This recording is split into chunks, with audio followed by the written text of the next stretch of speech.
To 10-8. Now we get ready for 174, a top 10 matchup between Logan Massa and Mikey Labriola. Both men have been virtually unbeatable this season, Tim. It just keeps getting better. This is one that I've been looking forward to, and they met last year in the Big Tens. But Massa having a good year. He's such a great trainer and in good shape. One of those super seniors coming back for that extra year. I've said it before, but I think the best recruiting job for the season was done by Sean Bormet, getting Micic and Amine and Massa to come back, and then the transfers of Brucky and Suriano. Wow, that's a recruiting job right there. Mikey Labriola, he has been steady for Nebraska, getting third last year at the NCAAs when the rest of the team did not perform up to the level of the expectations of them or their coach. But Labriola was right there. Well, since Mikey Labriola lost his only loss of the year to Purdue's Garrett Nyhouse, he has won 3 straight matches. Logan Massa, 2-time All-American last season, claimed 5th at the NCAA championships, claimed 4th at the Big Ten tournament. Logan Massa coming off a win over Minnesota's Bailey O'Reilly in a 7-4 decision. Only loss for Logan Massa came at the hands of Penn State's Carter Starachi by a 3-2 decision. It's a big match here in this duel. Yeah, it's a big period. I think an early takedown for either of these wrestlers is going to be huge, really key in this match. A 7-3 lead for Nebraska. Ridge Lovett, a major decision. Bubba Wilson with an upset win over Cam Amine. Will Lewan getting the win over Peyton Robb for Michigan's 3 points. Massa always brings a high level of intensity. He's got 3 pins, 2 tech balls, 1 major decision this year. 1 minute remaining in period number 1. Under a minute to go in our first period here in Lincoln. Nebraska holds a 9-5 series advantage. Improve it, this gentlemen. is their 15th all-time meeting. Nebraska has won 8 of the last 10 series matchups. Michigan's last win came on February 2nd, 2018, so over 4 years since Michigan has topped the Cornhuskers. They did not match up last year due to a shortened season because of COVID-19. Neither of these wrestlers are afraid of mixing it up. A couple of half shots by Massa in there, working the head of Labriola. Labriola quickly looked over at Mark Manning to get instructions.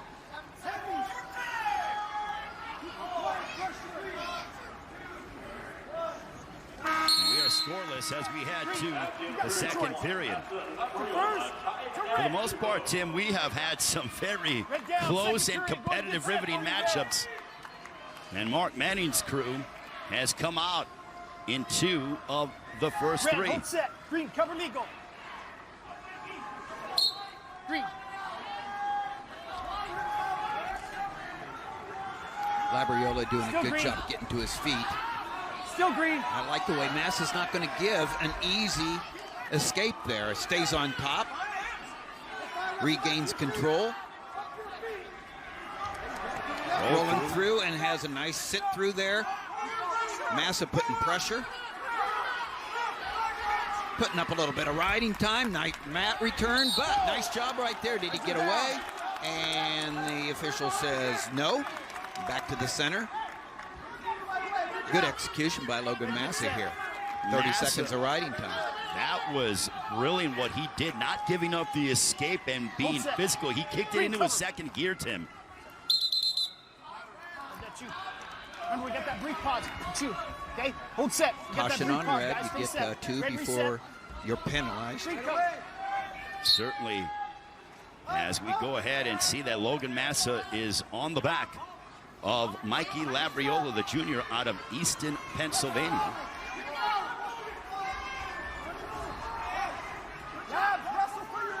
Logan Massa there. Labriola trying to get his hands free. Oh, I love the intentionality, the intense ride by Massa, working to build that riding time up, not giving an easy escape to Labriola. It has been a war of attrition as Labriola knows that he has a very focused Logan Massa here tonight. Massa's a phenomenal trainer, not afraid to go 7, not afraid to go the sudden victory in extra time. And so when you have that kind of confidence in your training, you can give this extra effort on top. And right now, a great job by Massa, up over a minute of riding time. Going to give himself the margin to be able, when he starts on the bottom, to get out and keep that riding time. Now he's thinking about, hey, an entire period on top. And Labriola is trying to get away from Massa, but Massa has been controlling Labriola here, and now a minute 30 of riding time. They go to the scores table there. That's how physical these two are competing. And he got 1 point there for an escape there. And so Labriola does get away. Escape Labriola. Literally coming right into your living room. So Mikey Labriola on top of Logan Massa, 1-0. Oh, I love the way Massa was back in on that leg, trying to get a late takedown in the second period here. Might even come close to danger zone, but Labriola in on the leg, holding on. Can he hold on till the end? It looks like he will. Nice shot, nice effort by Massa. Both men had moments of brilliance in that second period. Massa has the riding time at 1:35. Labriola with the escape as they literally barreled into the scores table. Third period we go. Logan Massa starting off on the bottom. Mikey Labriola looking to cut into that riding time. There's another caution on Labriola, his second one. Hold tight. Stay set. Here we go. Red cover. Next one will be 1 point for Massa. Every point so critical in this dual meet between number 3 Michigan and number 12 Nebraska. Nice little Granby roll out by Massa, but again, there's the escape. So nice job, good effort, good. He got right after it, Massa does, and so Massa really out in front right now, 2-1, defending a lead because of the riding time. And Labriola only cut into that riding time with 8 seconds, so still a minute 23 to go for Logan Massa that he has. He has a 23-second margin and a cushion there when it comes to the riding time. The kind of intensity that Massa has is what Labriola needs to get going, needs to be on his shots, his setups, his execution right now. There needs to be a sense of urgency by Labriola. Last year in the Big Ten's, a major decision, 11-3 in favor of Labriola. Massa has certainly closed the gap. Logan Massa looking to make a statement here. He's 10-1 this season. Labriola 13-1. Wouldn't be surprised if the next shot is by Massa. He's the one that has been taking territory. He's the one that's been lowering his level and penetrating. It's the best defense is a good offense. Well, as you pointed out, Tim, Labriola's been the one who's pretty much been having to defend. He had to deal with being on the bottom for some time in that second period. Here in the third, Logan Massa continues to move forward. He's moving forward. We've seen Labriola this season wrestle through the whistle, win right in the last second. Can he do it again right here? Well, he did it against Minnesota a few weeks ago, literally wrestling to the very last moment. Needs a takedown here for the win. Riding time has been secured for Logan Massa. A little careless there by Labriola, and Massa going to get the 2, seal the deal, and he turns it around from last year. Great, intense, intentional wrestling. And match, set, point. Logan Massa scratches on his face, but he improves his record to 11-1, 4 straight for the redshirt senior out of St. John's, Michigan, much to the delight of Sean Bourmet. Hold, here we go. Myles Amine, the Olympic bronze medalist for San Marino, matching up against Taylor Venz. Venz ranked number 9 in the country with a 12-3 record this season. A couple of super seniors, great matchup. Venz redshirt freshman All-American, a two-time All-American. He was an NWCA All-American. And Myles, what a career, both as Michigan Wolverine and as an Olympian for San Marino. There is Taylor Venz, 12-3 this season, 4 pins, 4 tech balls. The man is a finisher. Gentlemen, shake hands. As 8 of his 12 victories, that's 2/3, have come inside the 7 minutes. Myles Amine, the 4-time All-American, finished 3rd at the NCAA championships last season, won the Big Ten tournament last year at 197. Only lost this year coming at the hands of Penn State's Aaron Brooks by a 3-1 margin. They don't come much tougher than Myles Amine. 4th, 3rd. You got to have some guts to win your last match after a disappointing loss at the NCAAs. There's a low ankle. Nice job of hiding that ankle by Amine. Coming out. Good hips there by Amine, because that was a nice shot by Venz. He had the advantage for the second, and it was just a second. Great hips like an anchor for Amine. Well, that was explosion by Taylor Venz. Trying to kick it into that second gear and get the back of one Myles Amine. Nebraska leading 7-6 over Michigan. Again, great balance by Amine. Good core action there with his hips to get the 2 points after a couple of really nice shots, and Venz had advantage there just for a second a couple of times, but Amine took it away. There's a reason why Myles Amine is among the cream of the crop here at 184, and you just look at that for him being able to get 2 points in the early going against Taylor Venz. Both wrestlers stay action. Great to be here in Lincoln. Illegal. Home of the Cornhuskers. It'll be the home of the Big Ten tournament as well. And the NCAA championships will be in Detroit this season. Sean Bourmet coaching the Wolverines. This is the 100th year of Michigan wrestling. Can Amine turn this into back points and driving that half? Nice job pulling it off by Venz and keeping himself from the near fall points there. You talked about 100 years of Michigan wrestling, and Myles Amine, only the 2nd Olympic medalist in Michigan history. Steve Frazier, of course, winning the gold in Greco-Roman in 1984, the All-American Michigan Wolverine, but the highest and only medalist in freestyle ever for this long and golden tradition of Michigan wrestling. Sean Bourmet told us earlier in the week that, with everything lining up the way it is, it could be a team of destiny, and their focus obviously is the Big Ten tournament and the NCAA championships collectively as a group. Nice job here, and there's the hips, drive through, and the 2 points for Amine. 2-0, Myles Amine, the senior, on top of Taylor Venz. A top 10 meeting here in Lincoln, Nebraska. Real important last 16 seconds of the period. Amine, of course, getting that takedown, and then look at the riding time. Going to be close to 2 minutes, so a very strong first period by Myles Amine. Myles Amine in front of Taylor Venz, 2-0, as Sean Bourmet enjoying what he's seen out of his senior. Taylor Venz, a state champion at Farmington High School in Farmington, Minnesota, under head coach Chad Olson. And now it is Taylor Venz who's on the back of Myles Amine, looking to cut into that riding time.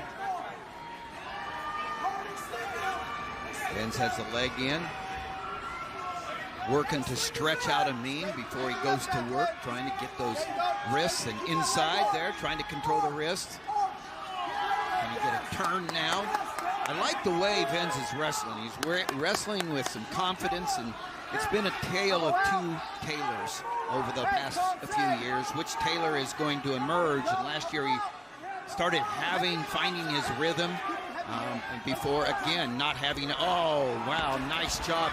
He just lost his concentration there, Venz. Didn't keep the pressure on the hips of Amine. That's a mistake. Amine coming through with the reversal, and now the pressure on Venz. It was a small mistake as we're under a minute to go in the second period, and Myles Amine made Taylor Venz pay dearly. Now he tacks on to the riding time. Taylor Venz grimacing. When you have someone like Myles Amine on top of you, it's almost like having a straight check. Keep it legal. Whoever wrestles and defeats Amine is going to have to wrestle without small mistakes. Of course, Amine ranked second in the Intermat rankings. Our partners in rankings. Aaron Brooks, Penn State, had a pin tonight against Ohio State. He's looking really strong. And right here where Amine is able to roll Venz to his hips, to the chagrin of Mark Manning in the background. As soon as he made that mistake, Mark Manning knew immediately 2 points going the other way. Mark Manning certainly very passionate, and he bleeds Nebraska wrestling. Myles Amine still in control against Taylor Venz here.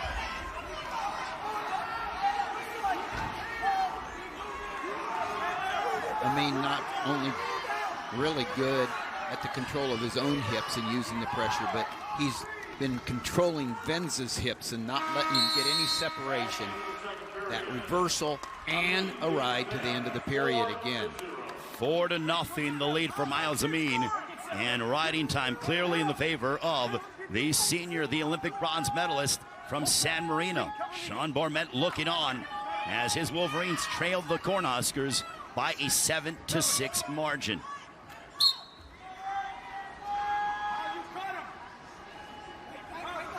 Taylor Venz is going to have to get a bit more aggressive here in this third period if he wants to turn things around. Well, if he can get the leg in there, he's got the two nice reversal. They work on that in the Nebraska room. Bubba Wilson was able to cast over for a victory late in the match against Myles' cousin. Yeah, Cam Amine. And now Taylor Venz casts over, gets the leg in, gets the 2-point reversal. What's interesting about this, though, is because the riding time is largely in part for Myles Amine, it's as if Taylor Venz is dealing with a 3-point deficit, not just 2. That's why I love the 4-point near fall. He has the opportunity, looking for that Turk, looking to turn Amine. And if he can get the 4 count, that 4-point near fall will take him to victory. So the opportunity there, but now he's going to go to his feet.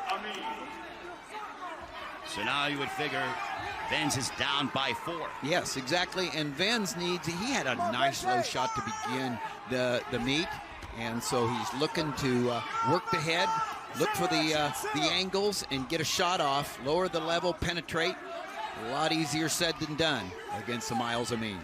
Myles Amine, 10-1 this season, looking to improve his record to 11-1. For Taylor Venz, he is 12-3 this season. Both men, multiple-time high school state champions. Myles Amine from Michigan.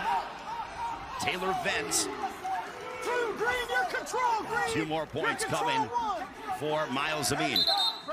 And that likely solidifies the matchup. That's the way to win matches. Amine has had almost a perfect match here with that takedown and ride out in the first period, and then the second period with the reversal and ride out. Gave up a reversal. Venz gained, but not at the level of Myles Amine. And Amine going to seal the deal here for a solid victory. Is mean, and he has been performing at such a high level. Myles Amine, there's a reason why this man is one of the best at 184 as he gets a decision win over Taylor Venz. Now Michigan is on top of Nebraska. We're at the mid, and now it is time for the big boys. Mason Parris and Christian Lance. Mason Parris has been a man possessed. What a matchup that he had against Gable Stevenson, losing a major decision last year. But Mason Parris, Big Ten runner-up, NCAA runner-up. Christian Lance, 12-3 record. He's a senior. He's made a lot of strides this season. He really has. And Mason Parris, I mean, one of the best we have in America in college wrestling. But there's a big difference between number 1 and the rest of the field. Gable Stevenson. It's the Gable show. It's his farewell tour for the Minnesota Olympic champion, and he's proven it out. He's the man at this weight class. But then Mason Parris and Kirkliet for Penn State and Cassiope from Iowa, they're the next level. And then Christian Lance, I feel, has a really good opportunity. He has really improved.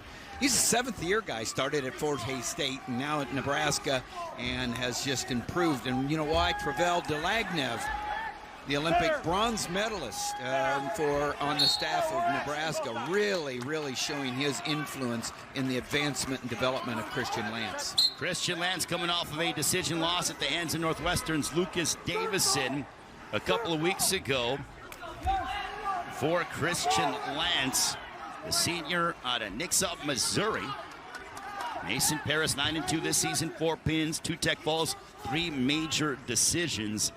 The man loves more points on the board. There's Travel Delagnev, was at Ohio State for a long time. One of the great wrestlers out of Nebraska, Kearney, and then one of our top world-class wrestlers, Olympic bronze medalist, and now on the staff of Mark Manning, and really helpful, like I said, for the development of Christian Lance. Well, Christian Lance is no doubt a fighter, and we have watched him evolve, and he's trying to take his career to that next level. How do you do that? By beating a guy in Mason Parris, who is the NCAA runner-up and Big Ten runner-up. Mason Parris also signed with the WWE, much like Gable Stevenson. Speaking of Stevenson, he was victorious tonight against Luffman, who is Illinois. a fine wrestler for Illinois, but it's just there's number one and there's the rest of the field. Mason Parris looking to secure, trying to get 2 points here.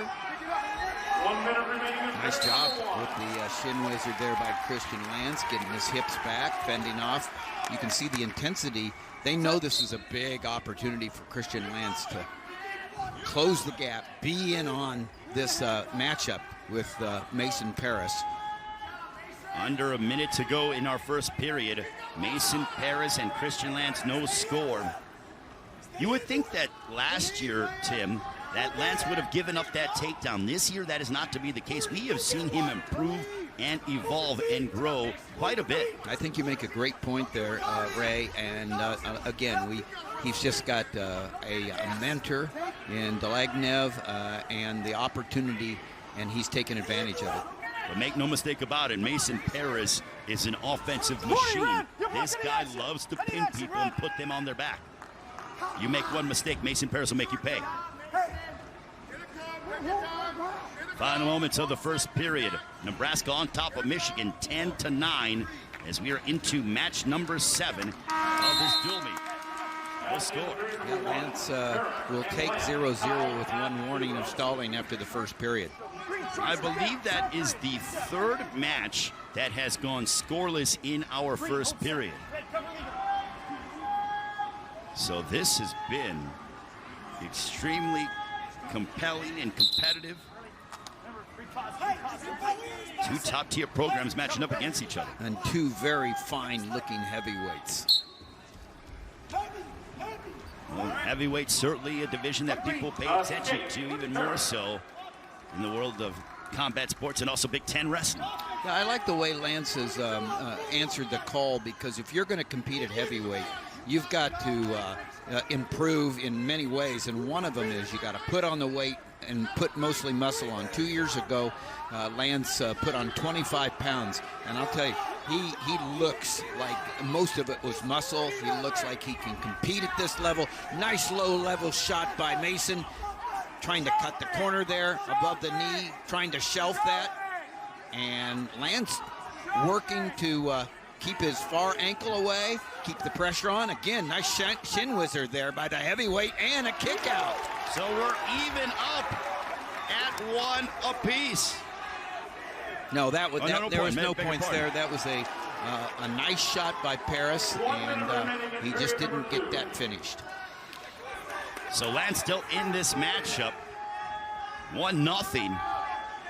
You mentioned, Tim, about that Lance has shed some weight. He gained muscle. Same thing like Tony Cassiope of Iowa. Yeah, and actually he put 25 pounds on, and I like the way he put it on. And so Lance is right, as you said, right in this match. The escape by Parris, the only score so far, 30 seconds left. A very important 30 seconds left here, especially for Lance if he wants to go into the third period. The opportunity to tie it up going underneath. Well, the only losses for Mason Parris, that to Gable Stevenson last Friday night in Ann Arbor, and also to Penn State's Greg Kirkfleet. We know Mason Parris has a good low-level attack, and so does Christian Lance. But certainly Parris slowing down, the feet are not moving like he usually is, so Lance has really done the job of closing the gap here. Great opportunity for the Husker. Do you think that mentally Mason Parris thought, because he was animated at the start of the match, that he could get in the head of Christian Lance? That has not been the case. I'd say if anybody, has gotten the attention of the other wrestler, it's Lance right now, and Parris knows he's in a battle. He knows he has to be really good here on top, and he is. So we'll see if he pays attention and works really hard to do what he does really well on top. But if you're Mason Parris, he has a variety of different ways he can beat you. And Mark Manning urging on Christian Lance. When we talked with Mark Manning a few weeks ago, he was so high on Christian Lance, just sort of, he was, giving his praises about how much he's worked hard in the room to get better and evolve and really improve. Two very skilled and athletic heavyweights here going at it, and Mason Parris with the opportunity to maybe keep Lance down, build up some riding time. Lance coming up to the quad pod there. Nice job. And again, nice return by Parris with the leg up. And now a good job of keeping weight forward and bringing Lance back down. But Lance does not go down to his belly, continuing to come up. Christian Lance is fighting, but Mason Parris still on top of Christian Lance. Yeah, Parris now breaks Lance down. Going to stretch him out, working to get those wrists. Lance continuing to crawl out with his hands. Nice job by Lance there, not giving up the wrists easily. But Parris continuing to work, putting the pressure forward, building up that riding time, which he now has more than a minute. So now that you would think in theory it would be a 2-point lead for Mason Parris, ranked number 3 in the country.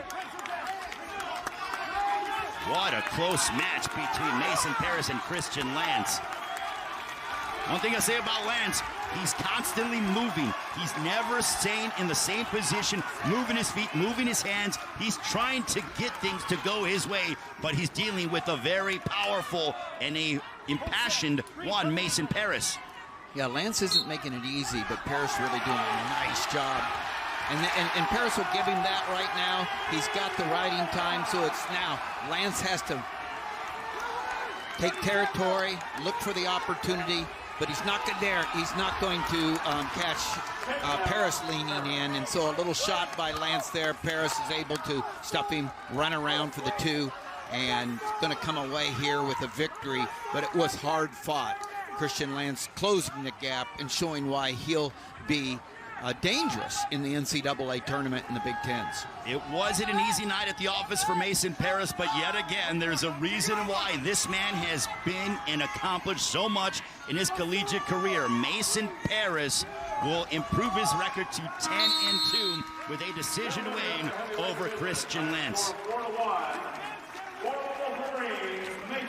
So Mason, sensational in his time in a Cornhusker singlet. Well, it's coming close to his time. It comes to February and March, and Chad Redd Jr. shows up.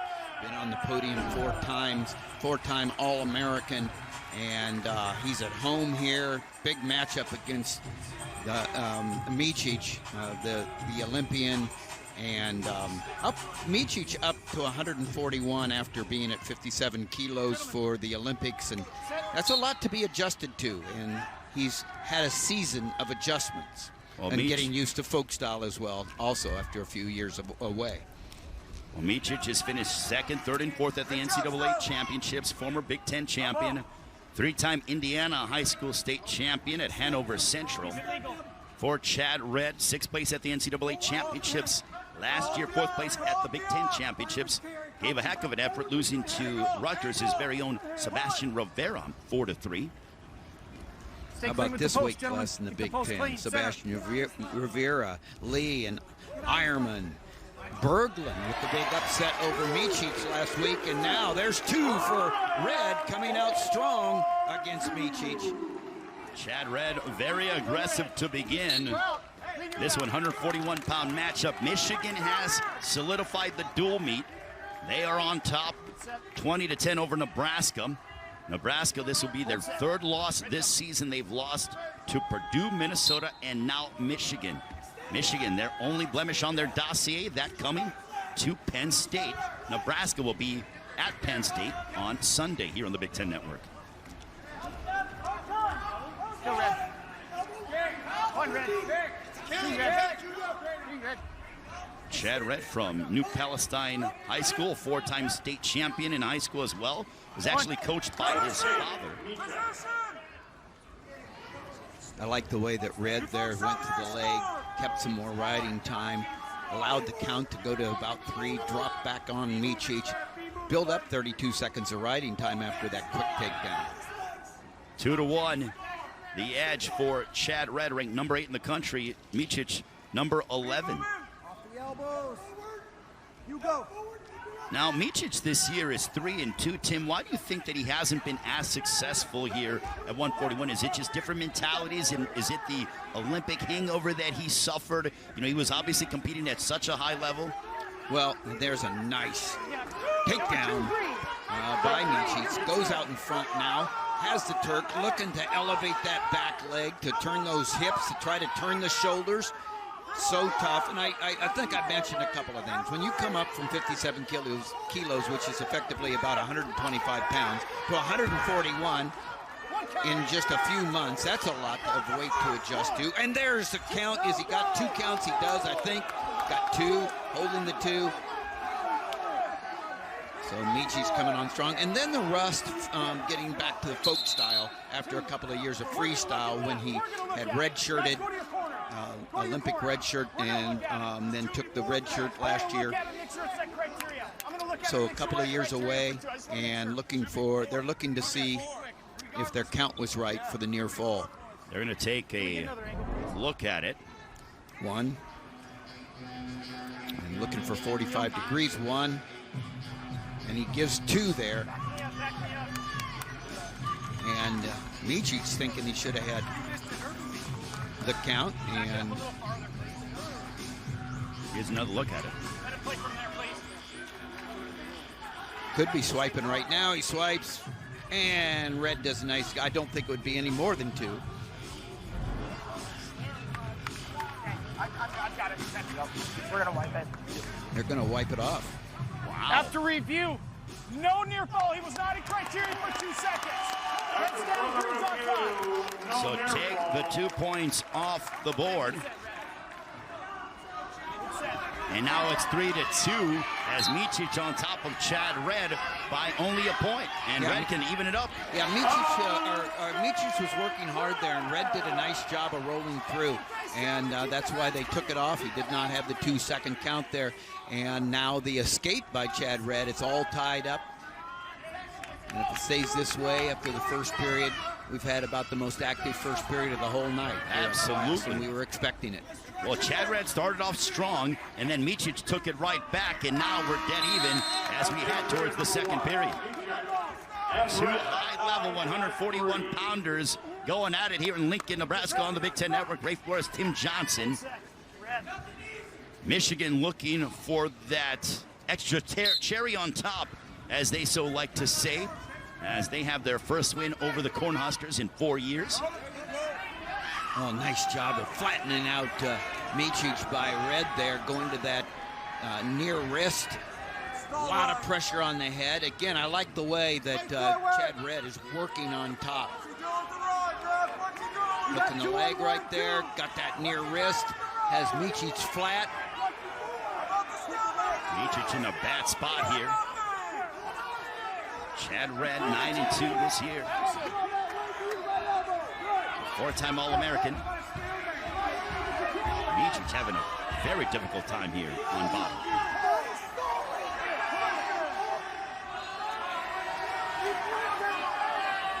What Red's doing there is coming out to the side, so getting the attention of the official, and the stall call, the warning against Micic on the bottom there.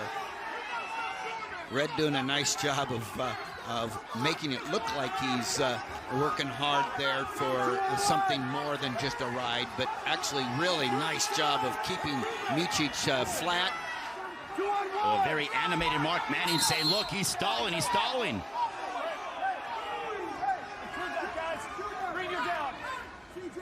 Mark Manning wasn't fond of that. He was pretty much saying that Micic was doing nothing but stalling. But Chad Red, he is so composed. 3-3, tied up.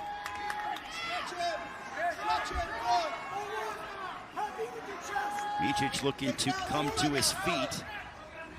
Again, a lot of pressure forward by Red, looking to try to pinch a leg on one side. Up on a single leg now. If he doesn't return, he'll be called for stalling, and does a nice job of coming up. Good hip action by Micic, and Red will give up that warning, staying down just by grabbing on. Micic did a great job to stuff the head of Chad Red as he advanced forward. Micic, the Olympian for Serbia, lost in the first round to eventual gold medalist Yuki Takahashi from Japan, but he wasn't totally healthy heading into his Olympic run as well. Big 7 seconds here. Can Micic get away and get the one? Look at this. Can Micic escape? No. Nice job by Red, staying behind the arms, and not afraid to go up there. And here's the attempt to escape, trying to get the hands apart. He gets them apart, but Red stays behind the arm right there and knows where he's at with the time. And what smart wrestling fans here in Lincoln is they were applauding Chad Red for not giving up the point. Micic gives him that point there for the takedown. Just they're going to start right there. It was Chad's choice. He chose down. Micic says, we're going to go on our feet. I'll give you a point. So riding time is in favor of Chad Red. The scoreboard's in favor of Chad Red. The time of year is in favor of Chad Red.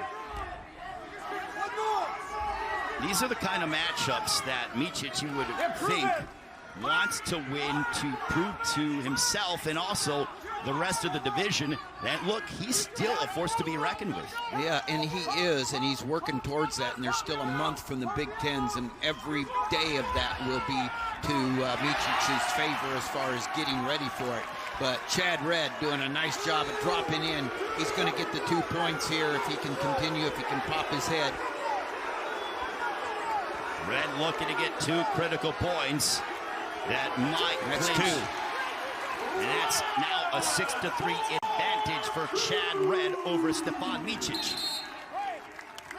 And riding time has been secured, so Micic down by 4 points instead of just what the 3 that you see on the scoreboard.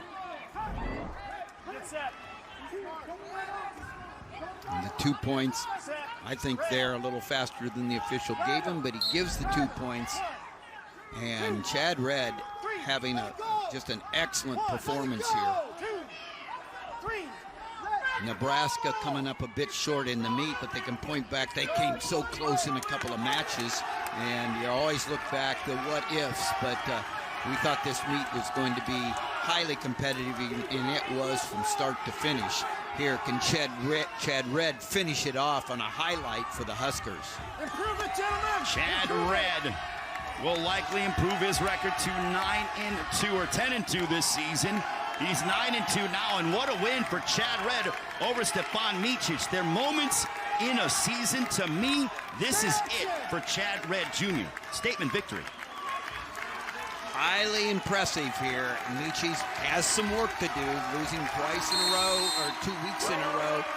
But I'll tell you what, he'll just go right back to the drawing board. One of the great technicians in the sport, got a great head, and he will go right back to work. What a great competitor. Both of those guys. Chad Red with a great win over